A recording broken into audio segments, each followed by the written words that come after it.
कहानी की शुरुआत होती है वर्ल्ड वार में हिटलर के हारने के बाद। जर्मनी को ईस्ट और वेस्ट दो हिस्सों में बांट दिया गया और बीच में बना दी गई एक बड़ी सी दीवार। इसके बाद हम नेपोलियन सोलो नाम के एक आदमी को ईस्ट जर्मनी में मैकेनिक का काम करने वाली एक लड़की गैबी से मिलते हुए देखते हैं। गैबी ने पूछा कि तुम क्या चाहते हो मुझसे। तब सोलो ने बताया कि मैं तुम्हारे वालिद ओडू टेलर को ढूंढ रहा हूँ, जिससे वर्ल्ड वार के दौरान हिटलर ने ज़बरदस्ती काम करवाया था। ये सुनकर गैबी ने कहा कि पिछले 18 साल से मैं अपने वालिद से नहीं मिली, अगर तुम्हें मिले तो मुझे भी बताना। तब सोलो ने बताया कि लड़ाई के बाद से ओडू अमेरिका में काम कर रहे थे और वहाँ इनकी अच्छी ज़िंदगी चल रही थी, लेकिन कुछ वक्त पहले वो अचानक गायब हो गए। आखिरी बार इन्हें रोम में देखा गया था। सोलो ने ये भी बताया कि तुम्हारे अंकल रोडी भी इन सब में शामिल हैं, इसलिए वो अब गैबी की मदद से इसके वालिद तक पहुंचना चाहता है। फिर सोलो ने खिड़की की तरफ इशारा किया कि ये बाहर देखो, एक रशियन जासूस हमें देख रहा है। असल में ये आदमी सोलो का तब से पीछा कर रहा है जब से वो मुल्क में दाखिल हुआ है। सोलो ने गैबी से कहा कि तुम्हारे पास दो ऑप्शंस बचे हैं, या तो अभी मेरे साथ इस मुल्क से निकल चलो, या बाद में ये रशियन तुम्हें पकड़कर ये जानने की कोशिश करेंगे कि एक अमेरिकन स्पाई तुमसे क्यों मिलने आया था। थोड़ा सोचकर गैबी ने फैसला किया कि निकलना ही बेहतर है, इन रशियंस के हाथों मरना थोड़ी है। इसने गाड़ी निकाली जबकि सोलो पिछली सीट पर छुपा हुआ था। कुछ देर बाद जब वो ट्रैफिक लाइट पर रुके तो एक रशियन जासूस इन तक पहुंच गया और गैबी को शक भरी नज़रों से देखने लगा। जैसे ही सोलो ने देखा कि इस रशियन जासूस का स्टीयरिंग व्हील पर एक ही हाथ है तो वो समझ गया कि दूसरा हाथ बंदूक पर होगा। इसने गैबी से कहा कि गोली चलने की आवाज़ आते ही फ़ौरन गाड़ी भगा देना।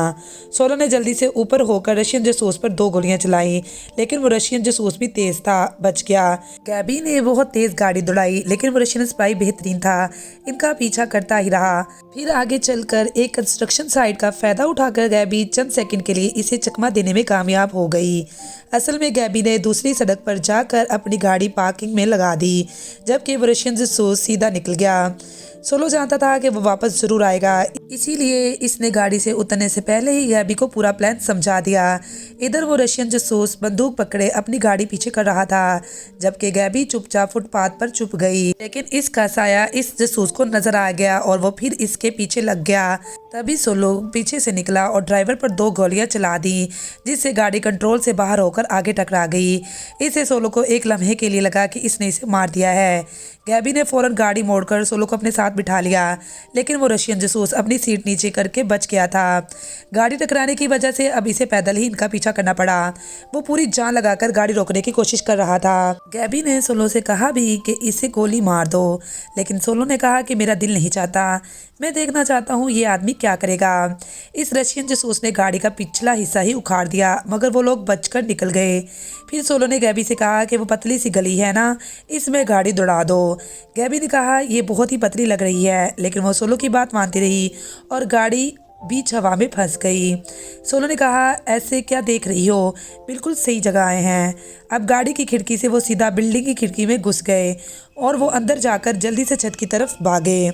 इधर वो रशियन जासूस भी पीछे आ रहा था। इसी वक्त दीवार की इस तरफ एक ट्रक आया और जैसे ही सोलो ने इशारा किया, इसकी तरफ एक रस्सी फेंकी गई, जिसके सहारे वो दीवार के ऊपर से होते हुए दूसरी तरफ पहुंच गए। लेकिन जैसे ही वो रशियन जासूस रस्सी पर चढ़ा, सोलो ने ट्रक थोड़ा पीछे करवा दिया, जिससे रस्सी ढीली हो गई और वो बॉर्डर के बीच में फंस गया। इसके बाद कहानी थोड़ी पीछे गई। पता चलता है कि इस रशियन जासूस का नाम एलिया है और इसका सीनियर ओलीग इसे सोलो के बारे में बता रहा था कि सोलो अमेरिका का सबसे खतरनाक जासूस है।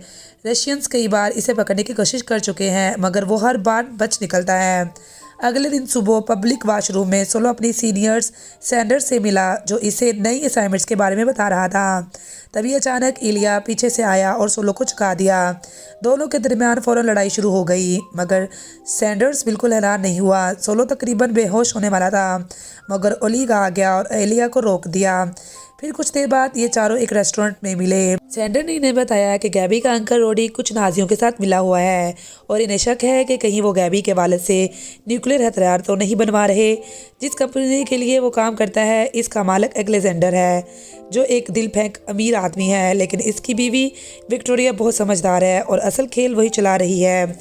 अमेरिका और रशिया दोनों ही नहीं चाहते कि इनके हाथ न्यूक्लियर हथियार लगे, इसलिए दोनों ममालिक के एजेंट्स को मिलकर काम करना होगा। वो गैबी का इस्तेमाल करके कंपनी में घुसेंगे और इसके वालिद को ढूंढेंगे और निकल जाएंगे। इसके बाद सोलो और एलिया को अकेला छोड़ दिया गया ताकि वो एक दूसरे के साथ काम करने के बारे में सोच सके, मगर दोनों की बिल्कुल नहीं बनती थी। अगले दिन सोलो गैबी को कपड़ों की एक दुकान पर ले गया और वहाँ एलिया को देखकर गैबी बिल्कुल हैरान रहेगी। पता चला कि एलिया एक रशियन आर्किटेक्ट का बेस बनाएगा और गैबी को इसकी मंगेतर होने की एक्टिंग करनी है। ये बात गैबी को बिल्कुल पसंद नहीं आई, मगर सोलो ने समझाया कि ये मिशन के लिए बहुत ज़रूरी है और वो इसे रोम में एलिया को अपने अंकल रोडी से मिलवाना होगा। जबकि सोलो एक एंटीक डीलर बनकर विक्टोरिया को फांसने की कोशिश करेगा। अब गैबी के पास मारने के अलावा कोई चारा नहीं था। कुछ वक्त बाद ये तीनों अपने मिशन के लिए रोम पहुंच गए। जब सोलो होटल में चेकिंग कर रहा था, इसने देखा कि वो आदमी पहले से गैबी और एलिया का पीछा कर रहे हैं। जैसे ही वो लोग थोड़े दूर हुए, सोलो ने एलिया को बताया कि रोडी जल्दी ही तुम्हारा टेस्ट लेगा कि तुम कोई जासूस तो नहीं हो, तो थोड़ी मार खा लेना, ज़्यादा मत बेल देना इनको। जल्द ही वो गुंडे गैबी और एलिया को अकेला पाकर लूटने आए। एलिया शुरू में मार खाता रहा, लेकिन जैसे ही इसके वालिद की घड़ी चोरी हुई, इसे गुस्सा आ गया और इसने एक को बुरी तरह गिरा दिया। वापस होटल आकर गैबी की अपने अंकल रोडी से बात हुई और इसने कंपनी की 50वीं सालगिरह के इवेंट पर बुलाया। कमरे में गैबी और एलिया के दरमियान हल्की फुल्की नोक-झोंक हुई। एक लम्हे को लगा जैसे वे एक दूसरे को चूमने वाले हों, मगर गैबी ने कुछ ज़्यादा पी ली थी और वो इसी हालत में सो गई। इधर सोलो होटल की रिसेप्शनिस्ट के साथ फ्लर्ट कर रहा था ताकि इसके करीब आकर थोड़ी बहुत मालूमात निकाल सके। खैर, बाद में इसे अपनी घड़ी के अंदर एक माइक मिला और फिर थोड़ा तलाश करने पर कमरे में कई सारे माइक और ट्रांसमीटर मिले, जिसके बाद वह एलिया से मिला और कहने लगा कि तुमने मेरे कमरे में ये सब कुछ क्यों लगाया। लेकिन एलिया ने भी इस तरह से इसके लगाए हुए सारे माइक और ट्रांसमीटर निकाल कर रखे हुए थे। बाद में इवेंट पर जाने से पहले एलिया ने गैबी को एक एंगेजमेंट रिंग पहना दी। इवेंट में गैबी ने एलिया को अपने अंकल रोडी से मिलवाया, जहां रोडी पूछने लगा कि तुम दोनों कैसे मिले। बातों बातों में रोडी ने कुछ ऐसी बातें कह दी जो एलिया को पसंद नहीं आई और वो वहाँ से गुस्से में चला गया। खैर, गैबी ने अभी भी मिशन पर तवज्जो देते हुए अपने वालिद का जिक्र किया। इसने कहा, जल्द ही मुझे शादी करनी है, मैं चाहती हूँ कि मेरे वालिद वहाँ मौजूद हों। लेकिन रोडी ने कहा कि मैं भी नहीं जानता बेटा कि वो कहाँ हैं। दूसरी तरफ हम सोलो को देखते हैं, जिसने एक आदमी से टकराकर इसका इनविटेशन चुरा लिया। खैर, बाद में वो किचन के रास्ते इवेंट में दाखिल हुआ, जिसे एक गार्ड ने देख लिया था। जब सोलो वहाँ घूम रहा था तो गार्ड ने इसे रोका और कहा कि इनविटेशन दिखाओ। तब सोलो ने ऐसा नाटक किया कि मैं तो भूल गया, आओ मेरे साथ, बाहर दिखा देता हूँ तुम्हें। तभी गार्ड और इसके दरमियान थोड़ी हाथापाई हो गई। सोलू ने जानबूझकर एक ज़बरदस्त मुक्का खाया और फिर इनविटेशन दिखा दिया। इससे विक्टोरिया को बहुत बुरा लगा और वो सोलो को उठाते हुए इससे माफ़ी मांगने लगी। इसी दौरान सोलो लड़खड़ाकर विक्टोरिया पर गिर पड़ा। बाद में जब दोनों अकेले बातें कर रहे थे तो विक्टोरिया को एहसास हुआ कि सोलो इसका नेकलेस और इसकी घड़ी पहले ही चुरा चुका है। खैर, सोलो ने इसे बताया कि आपकी कलेक्शन में बहुत सी नायाब चीज़ें हैं, लेकिन कोई चीज़ तो ऐसी होगी जो आप हासिल ना कर पाई। मैं इन्हीं चीज़ों को अपने क्लाइंट तक पहुंचाने का काम करता हूं। इधर एलिया वॉशरूम में गया तो वहां पहले ही 3 लड़के सिंक के पास खड़े थे। इसने हाथ धोने के लिए कहा, भाई थोड़ा साइड हो जाओ, लेकिन उन्होंने बात ना मानी और कहा कि कहीं और जाकर धो लो। आखिरकार एलिया के गुस्से की टैंकी फट गई। इसने अपने ज़बरदस्त लड़ने के अंदाज में तीनों की छुट्टी कर दी और दूसरी तरफ सोलो विक्टोरिया के साथ एक मीटिंग सेट करने में कामयाब हो गया। इस पूरे इवेंट में एलिया ने बहुत सी तस्वीरें खींची थी और वो भी एक ख़ास रेडिएशन सेंसिटिव फिल्म पर, जिससे ये साबित हो गया कि विक्टोरिया और रोडी एक न्यूक्लियर हथियार बनवा रहे हैं। अब एलिया ने हिसाब लगाया कि कंपनी यूरेनियम तो इकट्ठा कर चुकी है, लेकिन सोलो ने कहा कि भाई जो भी है कल बात करेंगे, अब मैं जा रहा हूँ सोने। लेकिन कुछ ही देर बाद हम फैक्ट्री के बाहर सोलो को देखते हैं, जो चुपके से अंदर घुसने की कोशिश कर रहा था। जैसे ही वो तार काट कर अंदर जाने वाला था, इसने देखा कि एलिया बिल्कुल इसके पास खड़ा है। इसने पूछा कि हाँ भाई, तुम तो सोने जा रहे थे ना। इसी वक्त अचानक सारी लाइट्स बंद हो गई। दोनों एक दूसरे को देखकर बिल्कुल नहीं चौंके। एलिया ने कहा कि जनरेटर ठीक होने से पहले हमारे पास सिर्फ 10 मिनट हैं। तब सोलो कहने लगा कि अगर ये सब जल्दी करना है तो किसी का ध्यान अपनी तरफ मत खींचना। फिर सोलो ने अपने ख़ास प्लाइट से जाली काटना शुरू की और कहने लगा कि ये लेटेस्ट टेक्नोलॉजी है, मेड इन अमेरिका। लेकिन एलिया के पास अपना ख़ास हथियार था, जिसने इसने सेकंड्स में तार काट दी। अंदर दाखिल होते ही इन्हें एक दरवाज़ा मिला जिस पर 2 ताले लगे थे। इस बार सोलो ने अपनी तकनीक से ताला जल्दी खोल दिया और फिर एलिया की भी मदद की। बाद में जब दोनों लैब के अंदर तफ्तीश कर रहे थे तो एक गार्ड वहां पर आ गया जिसकी वजह से इन्हें कोने में छुपना पड़ा। तब एलिया की नज़र गार्ड की घड़ी पर पड़ी जिसे देखकर इसे लगा कि शायद ये इसके वालिद की है। वो आहिस्ता से आगे बढ़ा और ख़ास अंदाज में वार करके गार्ड को खड़े खड़े बेहोश कर दिया। लेकिन बाद में पता चला कि वो घड़ी इसके वालिद की नहीं थी। फिर भी इन्हें एक खुफिया बटन मिल गया और इसे दबाने से एक ख़ास तिजोरी तक का रास्ता खुल गया। चोरी करने में सोलो माहिर था तो एलिया इसका बैग पकड़कर साइड में खड़ा हो गया। चंद ही सेकंड में सोलो ने तिजोरी खोल दी और बड़े एतमाद से कहा कि इसमें कोई अलार्म ही नहीं है। लेकिन अचानक ज़ोर ज़ोर से अलार्म बजने लगा। साथ ही तिजोरी के अंदर कुछ खास नहीं मिला, इसलिए दोनों खिड़की से कूदकर भाग गए और एक मोटर बोट में बैठकर निकलने लगे। लेकिन गेट बंद कर दिए गए और मसला दुश्मन अपनी बोट्स में इनका पीछा करने लगे। ये देखकर एलिया पीछे नहीं छुड़ा पा रहा। सोलो पानी में कूद गया और फिर चुपके से ऊपर आकर एक ट्रक में बैठ गया। वहाँ बैठकर वो आराम से चूहा बिल्ली का खेल देखता रहा और ट्रक ड्राइवर का सैंडविच भी खा लिया। मसलसल फायरिंग की वजह से एलिया की बोट धमाके से तबाह हो गई। गार्ड्स इसे ढूंढ रहे थे। तब सोलो ने ट्रक सीधा पानी की तरफ मोड़ा और गार्ड्स की बोट पर चढ़ा दिया। फिर इसने पानी में गोता लगाकर डूबते हुए एलिया को बचा लिया। इसी वक्त अलेक्जेंडर तिजोरी के पास पहुंचा और विक्टोरिया को सब कुछ बता दिया, जिसके बाद विक्टोरिया का पहला शक सोलो पर गया। इसने सोलो के होटल में कॉल की मगर कोई जवाब नहीं मिला, इसलिए इसे शक हुआ कि सोलो अपने कमरे में नहीं है। वो खुद होटल की तरफ रवाना हो गई। दूसरी तरफ हमारे दोनों जासूस एक स्कूटर को फुल स्पीड में होटल की तरफ दौड़ा रहे थे।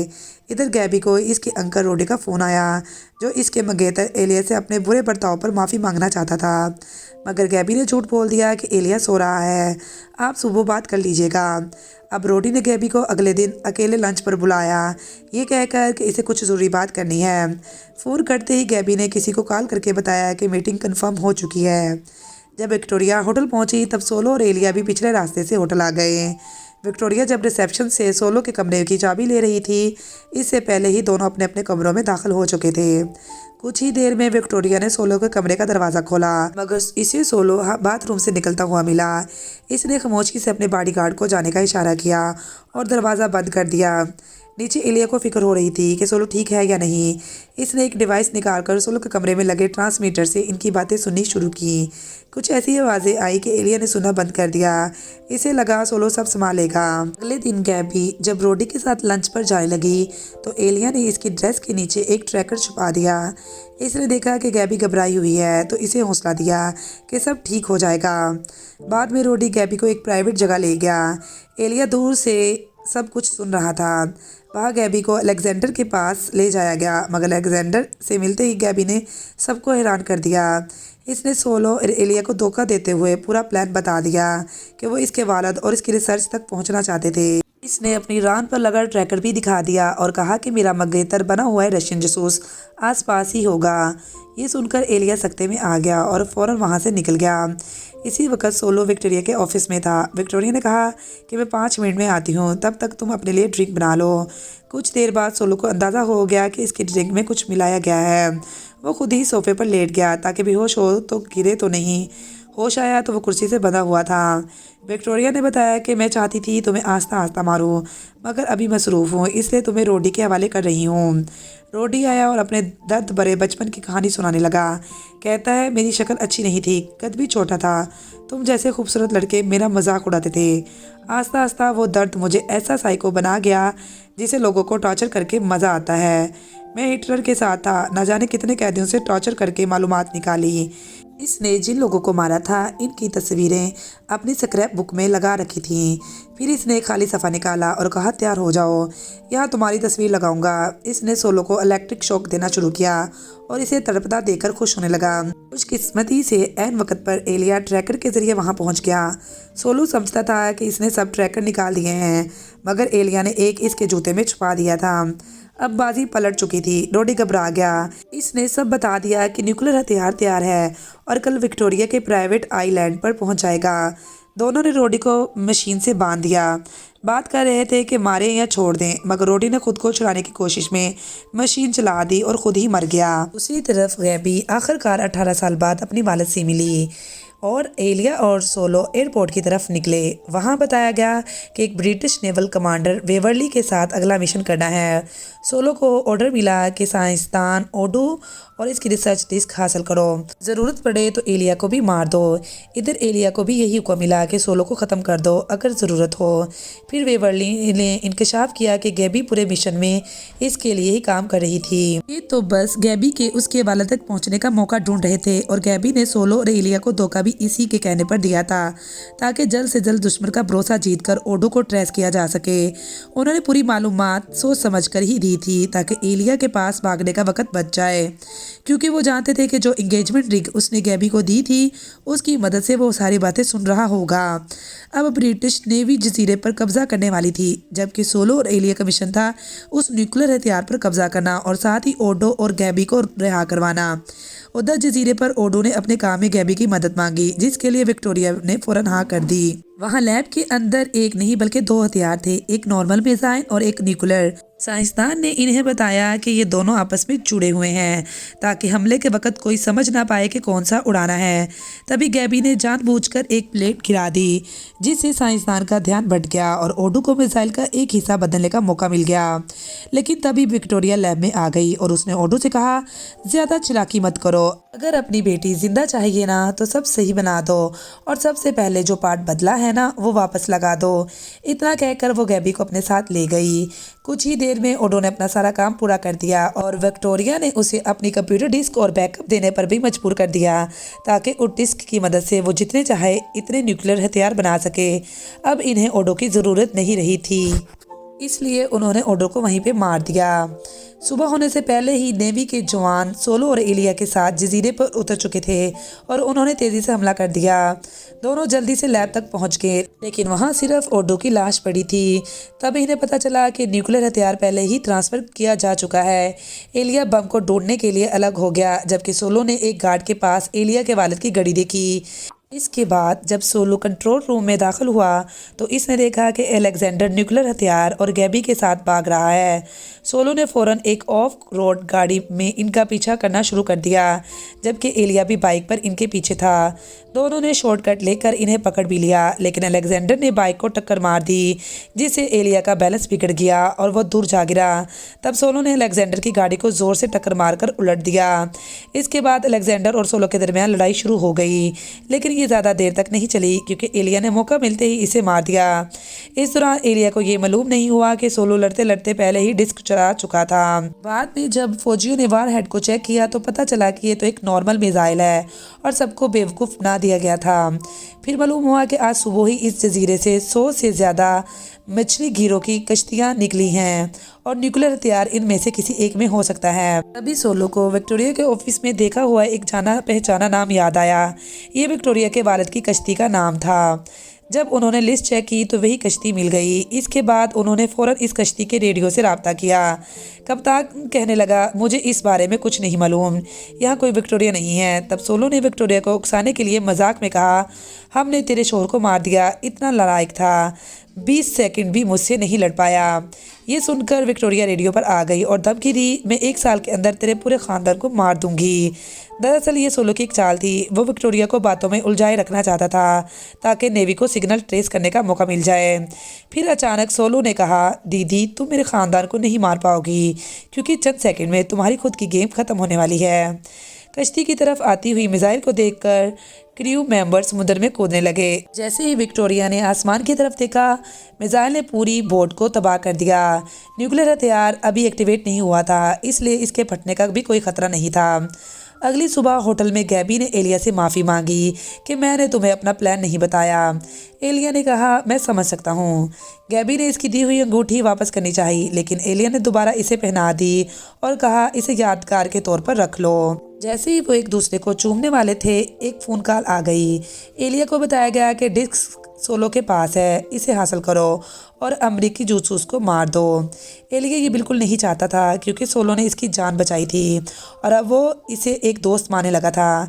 जब वो सोलो के कमरे में गया तो सोलो अपने सामान पैक कर रहा था। एलिया को कपड़ों के नीचे छुपी हुई डिस्क साफ नज़र आ रही थी और सोलो ने भी इसके चेहरे के तासुरात पढ़ लिए थे। अचानक सोलो ने एलिया की तरफ एक चीज़ फेंकी, इसके वालिद की घड़ी जो इसे बहुत अजीज़ थी। एलिया ने कहा, तू जानता है मेरा मिशन क्या है? सोलो बोला, हाँ वही जो मेरा है। फिर हम दोनों को हाथ में जाम लिए बातें करते हुए देखते हैं। मेज़ पर कुछ चल रहा था, दरअसल वही डिस्क थी। अब जब डिस्क ही नहीं थी तो इसके गलत हाथों में जाने का सवाल ही नहीं और एक दूसरे को मारने की भी ज़रूरत नहीं रही। तब वेवरली वहाँ आया और इसने बताया, अगले मिशन के लिए मुझे तुम दोनों की ज़रूरत है। हम अलग अलग मुल्कों के जासूसों को मिलाकर एक ख़ास टीम बना रहे हैं जो इंतहाई ख़तरनाक मिशंस पूरे करेगी। बदकिस्मती से इस मूवी का अगला पार्ट कभी नहीं आया। मैं बहुत इंतज़ार कर रही थी, लेकिन चलो जो भी है, मिलते हैं अगले वीडियो में। शुक्रिया।